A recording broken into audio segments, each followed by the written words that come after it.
Interestingly, what he said this FOMC meeting was pretty much what he said the last one. So it's almost like kind of a groundhog FOMC Powell day. Because what he's also grappling with is that the GDP numbers, the economic figures, whether it's consumer confidence, GDP being down by 1/3% for the first quarter of 2025, he has to kind of get around the idea of economic slowdown versus this trying to stick some arbitrary inflation number. And I say arbitrary because whether inflation is 2.4, 2.8, 1.9, we're basically talking about a whole lot of numbers that go into that aggregate inflation number, whether you're looking at PPI or CPI X core, whatever it might be, that the Fed is looking at. And the Fed doesn't really have the ability to control inflation to such a narrow degree any more than they can control, for example, gas prices in California, right? All of these things come into play when you look at calculating numbers. And so what he basically said, we don't really know if we can do anything at this moment, so therefore we won't.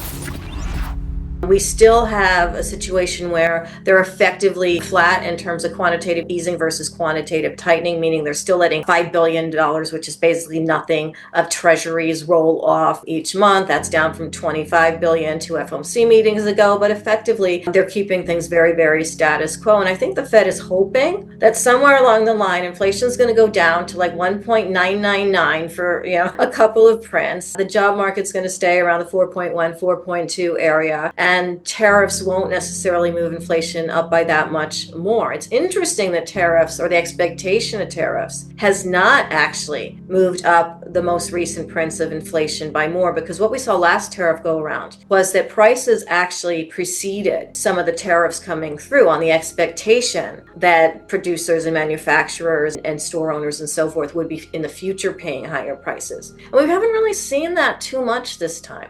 Well, I think in general, yes, definitely imports physically went higher, and that was part of trying to get in materials in particular and supply before tariffs might come into play. And so that definitely had an impact on this sort of equation between exports and imports as part of GDP. But also there has been less capital investment. Business investment has been down by multiple quarters at this point. Consumer confidence is also down to levels that we had just seen basically in July 2020 in terms of COVID periods, where there was just like rampant uncertainty as to what was going to happen. And part of that is that uncertainty kind of, is its own momentum force. Uncertainty begets uncertainty until there is certainty, and then a lot of that can wane back down. But we're not out of the woods yet in terms of the expectation of where tariffs could go. We're still in this like 90-day period of, sort of post-Liberation Day, 90-day kind of, we're waiting to see what gets negotiated trade agreement-wise. There just was today an agreement between the UK and the US, which was pretty much expected. The UK has really been playing a role of being a friend to the European community as well as to the United States, and trying to really not have to deal with egregious tariffs on their own products into the United States, and that's kind of manifesting. But still the uncertainty is there, and ultimately I think that means we're going to have another quarter of pretty much anemic economic growth, whether that's slightly negative or slightly positive, until we have some more certainty as to where this could go. And of course, if it goes really wrong and something happens whereby these agreements don't come into fruition, or most of them don't, and we go back to, the April 2nd announcement of tariffs being, sort of a multiple of trade deficits, well, then we could see things get a lot worse. I don't think that's going to happen, but I think that's still a possibility that the market is contending with, the economy is contending with. If we have another negative quarter of contracting growth, and effectively that is a technical recession. Right now we're pretty much flat, a little bit negative on this quarter. If we adjust for inflation, even though it's back around the, sort of on average 2.2, 2.4 per annum right now, and we'll see what happens as tariffs we might see another quarter again like this. We might see another contracting quarter, or flat-ish or flat adjusted for inflation, and that's a technical recession. And so from a mathematical standpoint, yes, but that said, our economy is pretty complex. And so if we look at the energy sector, some of the commodity sectors, some of the manufacturing sector that are necessary for defense, and certain other subsectors, we actually see growth. So it really depends. Overall, we could see a flat, maybe minor recession economy, but also we're going to see sectors that are still showing growth. We do have contracting to slow growth. We have negative growth if we adjust for inflation, which means that inflation is still outpacing growth. And if we do continue to have inflation up between the 2 and 3% on annum level, or even if we go, slightly above 3%, then we are in a technical stagflation. And so he did suggest that was a concern, but it's not enough of a concern yet for the Fed to turn around. I think if that continues for longer, and we are predicting 100 basis points of easing for this year, which I think at this point the market is as well. We said this last December at Prinsights, we were anticipating 100 basis points, even though the Fed was saying 50, because we did expect the economy to slow down relative to inflation on the basis of uncertainty on tariffs, on just where we're at in the economic cycle, and the fact that the Fed, no matter what it says, does, pretends, thinks about, talks about, actually cannot control, the factors that contribute to real inflation. What we talked about is manifesting in sort of the middle and lower income levels. When you talk about McDonald's having a negative quarter, which it also hasn't had since COVID, and at that time,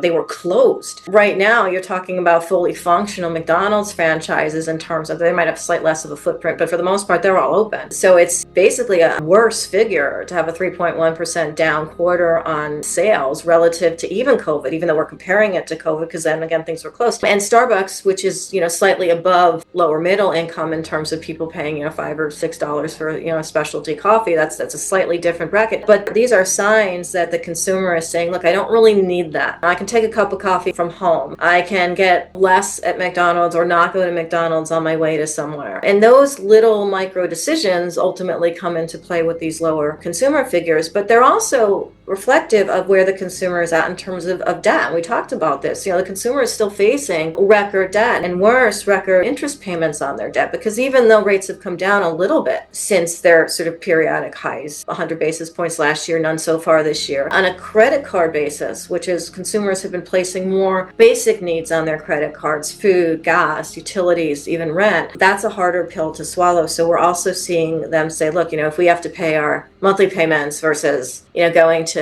even these like lower priced restaurants or food stops or whatever they might be, then we're going to have to do that first. But even so, we're seeing more delinquencies coming into credit cards. So there is a debt problem that is marrying up with that uncertainty as to what are things going to cost tomorrow. And I'm just going to batten down the hatches today, which is what we're seeing manifest from when we talked about it to now. We're just seeing more of the numbers come out. And I think that's going to continue.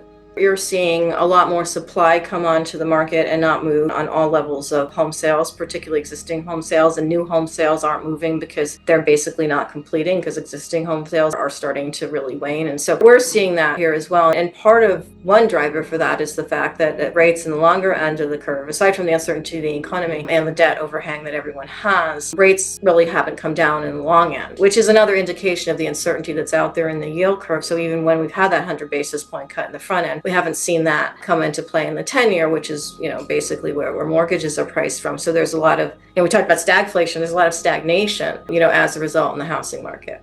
Well, first of all, we know a lot of government jobs have been deleted, but then they were sort of rehired. So it might be, depending on where that goes, that could funnel into the economy. There's been a real slowdown, in terms of hiring because there's been a slowdown in capital expenditures of companies because they don't know what's going to happen in terms of the economy, in terms of tariffs, in terms of the market, and in terms of where the Fed will go. So that's why hiring has sort of slowed. So it is surprising that the actual number has stayed as a percentage where it is. And it also calls into question a bit of how these numbers are actually calculated in terms of how long someone's been in a position where they're looking. If they don't look, they don't get counted in the percentage. So in other words, they've been looking for a while and they don't find a job and they stop looking. They're not counted as an unemployed person. They just sort of fall off of the math. And this has always been an issue, but it's more apparent when you see this difference between the number and what you think is going on in the economy in terms of what's really going on.